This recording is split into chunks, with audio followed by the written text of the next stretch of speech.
नमस्कार, मैं शंभू कुमार सिंह और आप देख रहे हैं नेशनल दस्तक। ओबीसी की ताकत बता रहा हूं। एक मुख्यमंत्री की कुर्सी बच गई।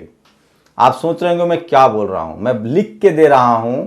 अगर इस देश के एससी, एसटी, ओबीसी और माइनॉरिटी ने कमर कस ली और सिर्फ सोशल मीडिया पर आ गए और अपने सोशल मीडिया को फॉलो कर लिया, तो आप यकीन मानिए इस देश में हर राज्य में एससी, एसटी, ओबीसी और माइनॉरिटी का सीएम, पीएम। मान्यवर साहब ने कहा था कि वोट से लेंगे सीएम, पीएम, आरक्षण से लेंगे एसपी, डीएम।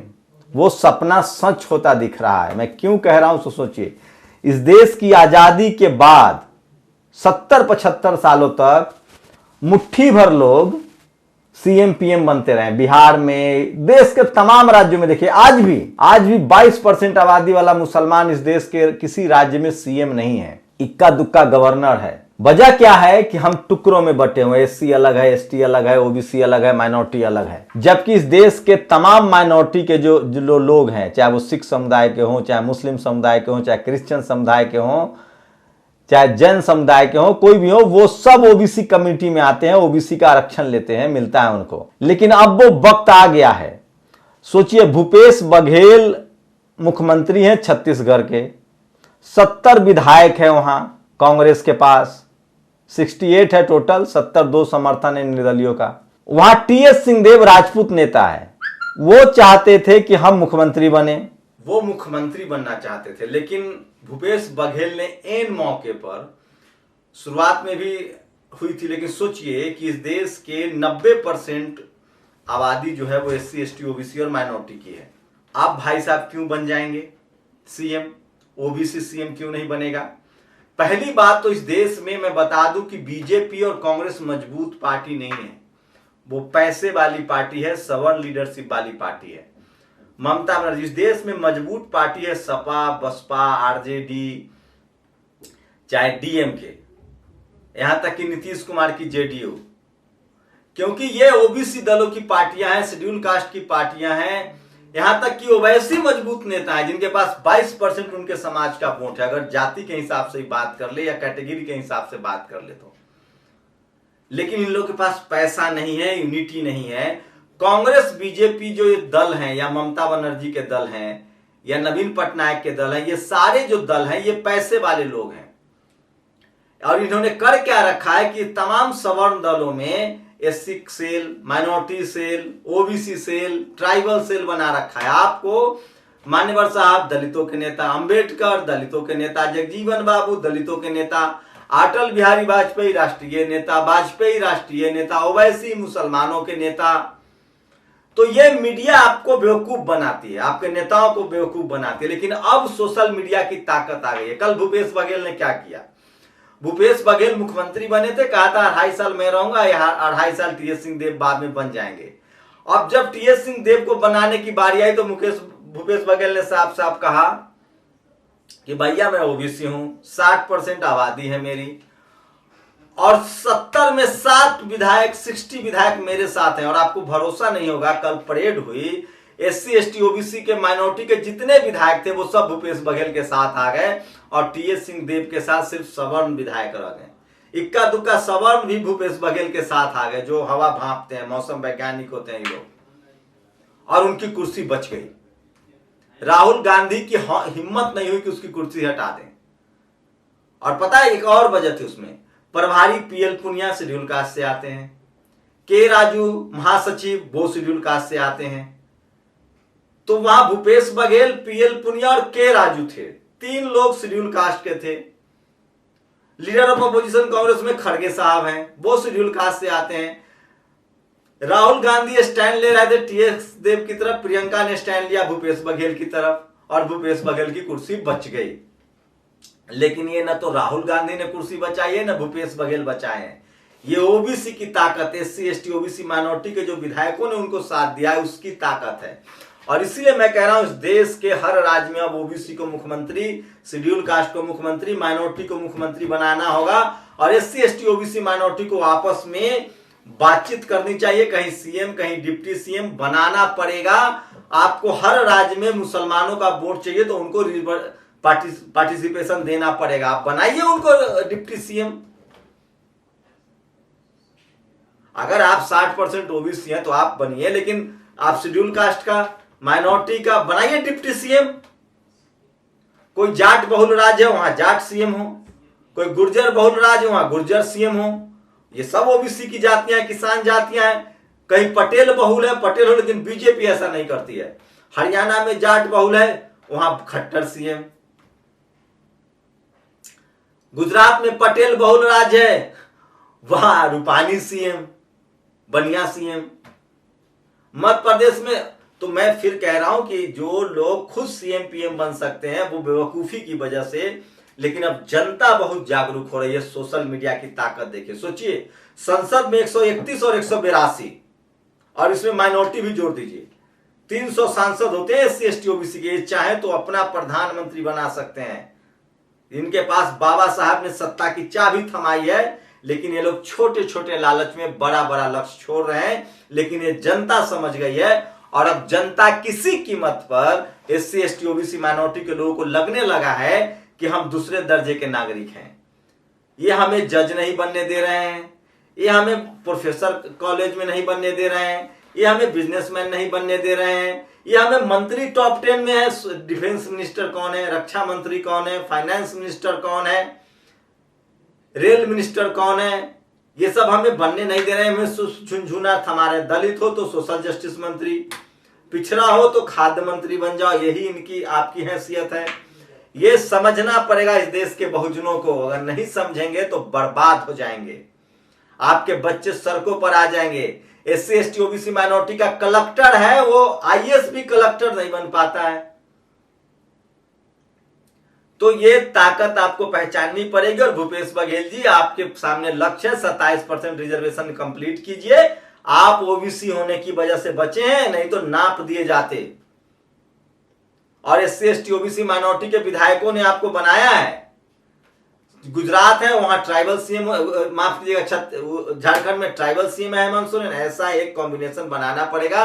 और ये बात यूपी में भी ध्यान रखना पड़ेगा। जाट, गुर्जर, पटेल, कुर्मी, शाक, इस सबको एक साथ लेके चलना पड़ेगा, तभी आप सीएम बनेंगे। नहीं तो यूपी में चंद्रशेखर, रावण, राजभर और ओवैसी एक साथ मिले तस्वीरें देखिए। अगर अखिलेश यादव या मायावती लोगों ने गठबंधन नहीं किया तो बीजेपी आएगी और फिर कोई सवर्ण ही मुख्यमंत्री होगा। लेकिन मुझे तो लग रहा है कि जिस तरह से ओबीसी ओबीसी हो रहा है, बीजेपी मजबूरी में कोई ओबीसी को ही सीएम बनाएगी। ये तो करना पड़ेगा।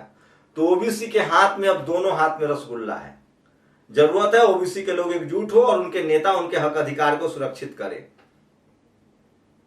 आपको मीडिया, जुडिशियरी, ब्यूरोक्रेसी, बिजनेस में जाना पड़ेगा, तभी ये देश मजबूत बनेगा। कॉलेजियम सिस्टम को हटाना पड़ेगा, जुडिशियरी में जजेस बनाने पड़ेंगे। तो ये सबसे बड़ी खबर थी। कुछ और खबरें, छिबरा मऊ, कन्नौज में छिबरा मऊ है, वहां बुद्ध की प्रतिमा, जो शाक्य वंश सम्राट अशोक के मानने वाले हैं, जो मौर्य समाज के लोग हैं, वहां किस तरह से आप देखिए कि तस्वीरें तथागत बुद्ध की लगाई गई थी, उसे हटा दिया गया। आप सोचिए कि तालिबानी कौन लोग हैं, धार्मिक तालिबानी। करनी सेना के कुछ कार्यकर्ताओं पर आरोप है कि उन लोगों ने किस तरह से इस मूर्ति को हटाया। और पुलिस की भूमिका देखिए, सोचिए, सैया भय कोतवाल तो डर काहेगा। पुलिस की भूमिका देखिए, पुलिस भी दीवार पर चढ़कर बुद्ध की मूर्ति को हटा रही है। तो सोचिए, इस देश में राम मंदिर बन सकता है, सारे धर्मों का चीज रह सकता है, लेकिन बुद्ध की मूर्ति जो है वो नहीं लग सकता है। तो ये इस तरह की स्थिति है। और ये तस्वीरें आप छिबरा मऊ से आया है, देख सकते हैं किस तरह से सरेआम इसको लेकर यूपी में मौर्य समाज के एससी एसटी ओबीसी माइनॉरिटी के लोग काफी नाराज हैं। और पुलिस के साथ कुछ बदमाश जो है वो आम आदमी पर पत्थरबाजी कर रहे हैं। तो यूपी चुनाव है और वहां शाक्य समाज के लोग, मौर्य समाज के लोग बहुत ज्यादा ताकतवर हैं। तो ये बीजेपी के लिए नुकसानदेह होगा, जिस तरह से बुद्ध की मूर्ति हटाई गई है। खैर, एससी एसटी ओबीसी माइनॉरिटी के लोगों को ज्यादा पढ़ाई लिखाई, नौकरी, बिजनेस पर ध्यान देना चाहिए, जो बुद्ध ने कहा है, बुद्ध ने खुद कहा है। इसलिए मंदिर मस्जिद में मत फंसिए, रोजी रोटी, पढ़ाई लिखाई, देश कैसे मजबूत होगा वो समझिए। आप सोचिए, मैंने अभी एक वीडियो डाला था कि कैसे यहाँ तालिबान का असर हो जाएगा, कैसे तालिबान कश्मीर के रास्ते से उपद्रव मचाएगा और बहुजन लड़ेंगे और कौन लोग हैं। इस वीडियो को बैन कर दिया गया, लेकिन फिर से दोबारा देखिएगा वो वीडियो जरूर। वही तीसरी बड़ी खबर है, जो सबसे बड़ी खबर है कि किस तरह से बुद्ध की मूर्ति को हटाया गया है। लेकिन कुछ और बड़ी खबर, एक अमिताभ ठाकुर आईपीएस होते हैं, ठाकुर समाज से हैं। सोचिए, जब मायावती थी और अखिलेश थे तो सबसे ज्यादा ये क्रूसेडर का काम करते थे, रोज आंदोलन, रोज आरटीआई। योगी सरकार ने इनकी कस के धुलाई की है, घसीटते हुए थाने में ले गया है। ये मांग रहे हैं, आईपीएस है, पूर्व आईपीएस है, इनको जबरदस्त जबरिया रिटायर कर दिया। सोचिए, यही अखिलेश मायावती करते तो जातिवादी हो जाते। लेकिन एक भी ठाकुर समाज के लोग, करनी सेना इस पर नहीं बोलेगी। मैं कह रहा हूं ना, बीजेपी की सरकार सिर्फ 3 काम के लिए, मुसलमानों को टाइट रखना है, आरक्षण खत्म करना है और जातिवाद फैलाना है, सवर्णों को सत्ता देनी है, 10% इकोनॉमी रिजर्वेशन करना है।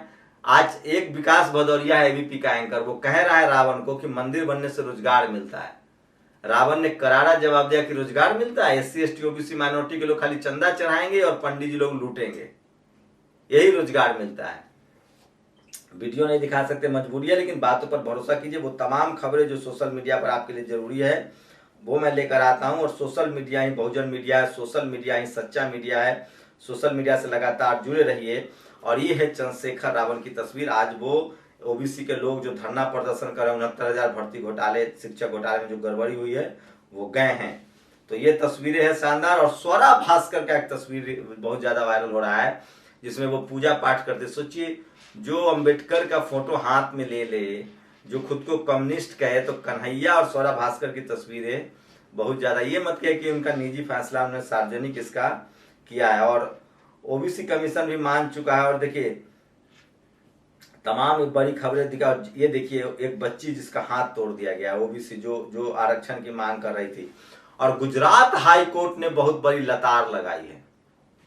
गुजरात हाई कोर्ट ने वहां के पुलिस को गुजरात मॉडल, देखिए, एक शख्स थे मुस्लिम, वो सीए एनआरसी को लेकर प्रोटेस्ट किए थे, उनको 10 साल के लिए तरीपार कर दिया गया था कि आप मेहसाना अहमदाबाद में नहीं आ सकते हैं। गुजरात हाई कोर्ट ने पूछा कि सरकार से सवाल पूछने पर आप तरीपार कर देंगे। तो सोचिए, यही है गुजरात मॉडल, सबके घर में पुलिस भेजना, सब पर एफआईआर करना, धरना प्रदर्शन न होने देना। ये गुजरात मॉडल था, इसी को पूरे देश में इंप्लीमेंट किया जा रहा है। आप दिल्ली में जंतर मंतर नहीं जा सकते, धरना प्रदर्शन नहीं कर सकते। आईपीएस अमिताभ ठाकुर को मारती है, लेकिन इसके खिलाफ गुजरात हाई कोर्ट ने सरकार से सवाल पूछे हैं। कहीं कहीं अच्छे अच्छे फैसले आ जाते हैं। और ये देखिए, एक और वीडियो शेयर हो रहा है मथुरा का, जहां एक मुस्लिम युवक जो है वो डोसा का दुकान चला रहे थे, उनको मारा है। सोचिए, इस देश में जितने गाय बीफ एक्सपर्ट होते हैं, गाय के मांस, भैंस के मांस, वो सब मुस्लिम नाम से और हिंदू चलाते, सवर्ण चलाते हैं। माफ कीजिएगा, मैं हिंदू बोल गया, सवर्ण। हिंदू जैसा तो कुछ है ही नहीं, या तो सवर्ण है या गैर सवर्ण है। तो ये भी खबर है। और ये अमिताभ ठाकुर का बहुत वीडियो 5 सेकंड का जरूर दिखाएंगे। मैं नहीं चाहूंगा ऐसे। कौन सी बदतमीजी है? रावण का वीडियो बहुत वायरल हो रहा है। और 1993 में महात्मा अंकली ने बैलगाड़ी, सोचिए, आज जैसे घोड़ी पर चढ़ने पर, आपके आईएएस कलेक्टर बनने पर इनको दर्द होता है, 1893 में महात्मा अंकली ने बैलगाड़ी निकाली थी। उस समय के सवर्ण जातिवादी बैलगाड़ी चढ़ने नहीं देते थे बहुजनों को, एससी एसटी ओबीसी, जिसको शूद्र छूत कहते थे। तो अंकली ने बैलगाड़ी निकाली और घंटी बांध दिया। सवर्ण आए रोकने के लिए, उन्होंने गराता उठाया, कहा कि काट देंगे, जैसे फूलन देवी ने बंदूक उठाया था और फिर जेल काटी। तो सोचिए, ये हर दौर में आज भी ये छुप के मारते हैं, वार करते हैं। आप कल्पना कर सकते हैं कि ये लोग कैसे हैं। और सबसे बड़ी खबर है, सोचिए कि पहले धर्म धर्म पर लड़ाया, फिर जात जात में लड़ाया, और राज्यों में लड़ाई हो रही है। पहले सोचिए, असम मिजोरम में लड़ाई हुई थी, और अब असम मेघालय में खूनी झड़प में 7 लोग मरे हैं, और गृह मंत्री चुप्पी साध के बैठे हैं। सोचिए, तो असम में भी बीजेपी की सरकार है और किस तरह से लड़ाइयां हो रही है। और एक शानदार तस्वीरें देखिए तमाम बहुजन महा आंदोलनकारियों की। तो ये सबसे बड़ी खबर थी आज की। अपनी प्रतिक्रिया जरूर दीजिए। और मैं फिर कह रहा हूं कि सोशल मीडिया सच्चा मीडिया है, सोशल मीडिया बहुजन मीडिया। टीवी अखबार जो आपको दिखा रहा है वो दरअसल खबर नहीं, प्रचार है, सरकार का प्रचार है। तो आज की बड़ी खबरें आपके लिहाज से क्या थी? आज की सबसे बड़ी खबर थी कि अगर भूपेश बघेल की कुर्सी बची है तो वो ओबीसी के आंदोलन की वजह से और ओबीसी में जागरूकता की वजह से। आपको, जब तक आप जुडिशियरी, मीडिया, ब्यूरोक्रेसी में आपको जगह नहीं मिलेगी, आप इस देश में मजबूत नहीं हो सकते हैं। और मैं फिर कह रहा हूं, इस देश के जो मनुवादी है, इस देश को टुकड़ों में तोड़ देंगे। वो मुसलमानों से, दलितों से, पिछड़ों से, आदिवासियों से नफरत करते हैं, सिखों से अब नफरत करते हैं, क्रिश्चियनों से नफरत करते हैं। और ये 5% मुट्ठी भर लोग हैं जो इस देश को जाति और धर्म में तोड़ रहे हैं। और अगर तालिबान से लड़ने की नौबत आएगी तो ये सब पीछे भाग जाएगा।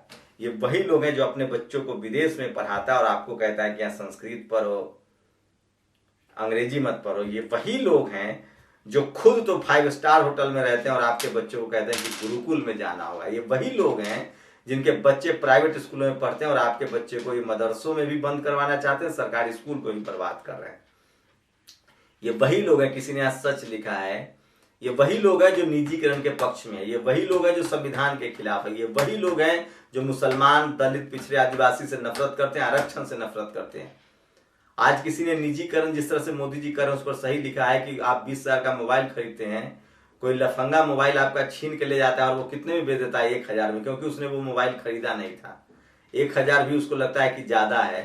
ठीक इस देश की संपत्ति के साथ वही हो रहा है, राष्ट्रीय संपत्ति को बेचा जा रहा है। डॉक्टर अम्बेडकर ने कॉन्स्टिट्यूएंट असेंबली में कहा था कि इस देश में ये सोशल वेलफेयर स्टेट है। इस देश में चाहे वो जमीन हो, चाहे वो बिजनेस हो, चाहे वो सब कुछ को जो है उस पर सरकार का नियंत्रण होना चाहिए ताकि इस देश को बेहतर बनाए। सोचिए, अमेरिका में पूंजीवाद है लेकिन वहां प्राइवेट कंपनी भी अमेरिकियों के हितों की अनदेखी नहीं कर सकती। वहां के सारे फैसले कॉर्पोरेट को मानना पड़ता है। आप कल्पना कर सकते हैं, जो लोग आपको सरकारी नौकरी में चपरासी नहीं बनने देना चाहता है, जब आप उनके हाथ में कॉर्पोरेट हो जाएगा तो वो आपको नौकरी देंगे। कल्पना कीजिए। आप अपनी प्रतिक्रिया जरूर दीजिए। शुक्रिया। नेशनल दस्तक की आपसे गुजारिश है कि अगर इसको बचाना चाहते हैं तो नेशनल दस्तक को सब्सक्राइब करने के लिए रेड कलर के सब्सक्राइब बटन को दबाएं, फिर बेल आइकन की घंटी दबाएं। नेशनल दस्तक को बचाने के लिए बहुत जरूरी है कि हर खबर को शेयर करें, लाइक करें, कमेंट जरूर करें।